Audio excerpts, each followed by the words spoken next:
Unjuk rasa menolak kenaikan harga BBM dan sorotan atas sejumlah kebijakan Presiden Prabowo Subianto di Kota Makassar, Sulawesi Selatan terkonsentrasi di kawasan flyover.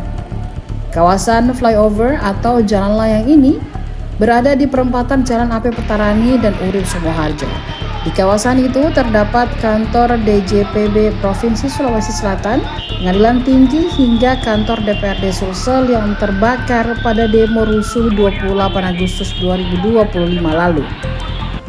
Lokasi ini memang menjadi langganan para demonstran Makassar menyuarakan aspirasinya, karena selain merupakan lokasi strategis jalan nasional, keberadaan flyover juga menjadi peneduh di terik matahari.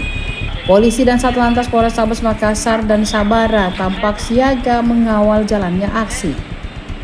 Pantauan Tribun ada beberapa kelompok mahasiswa yang menyuarakan aspirasi di bawah jalan layang yang dibangun tahun 2006 dan diresmikan pada tahun 2010 itu. Di antaranya HMI Batko Sulsel. Mereka datang bergantian di lokasi yang sama dengan berorasi sambil membakar ban. Ketua Bidang Perguruan Tinggi Kemahasiswaan dan Pemuda atau PTKP Badan Koordinasi atau PATKO HMI Sulawesi Selatan, Muhammad Rafli Tanda. Beberapa yang mereka protes adalah terkait Koperasi Merah Putih hingga Badan Gizi Nasional.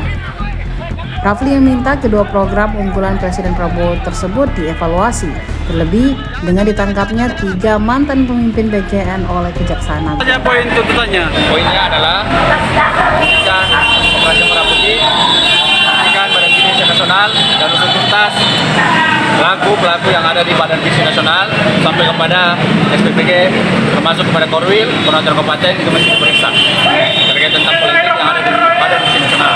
Kedua adalah terkait tentang persoalan pelemahan inflasi rupiah yang hadir di Indonesia pada hari ini, tentu ini berefek kepada masyarakat yang ada di tempat.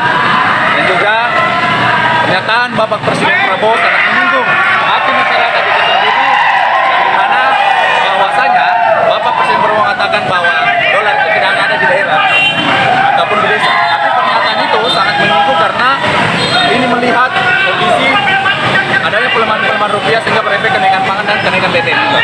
Termasuk kami juga menolak kenaikan BBM ataupun Pertamax yang hari ini dinaikkan oleh pemerintah secara tepat tanpa mengkaji secara keseluruhan.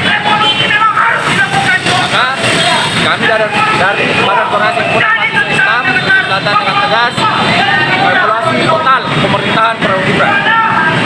Ini kan ada seruan reformasi jilid 2. Seperti apa sih reformasi yang diharapkan?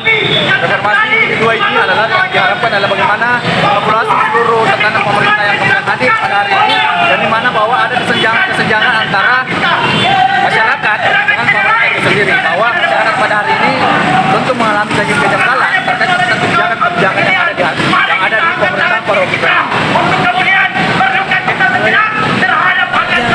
Tribun X sekarang menghadirkan lokal menjadi Indonesia.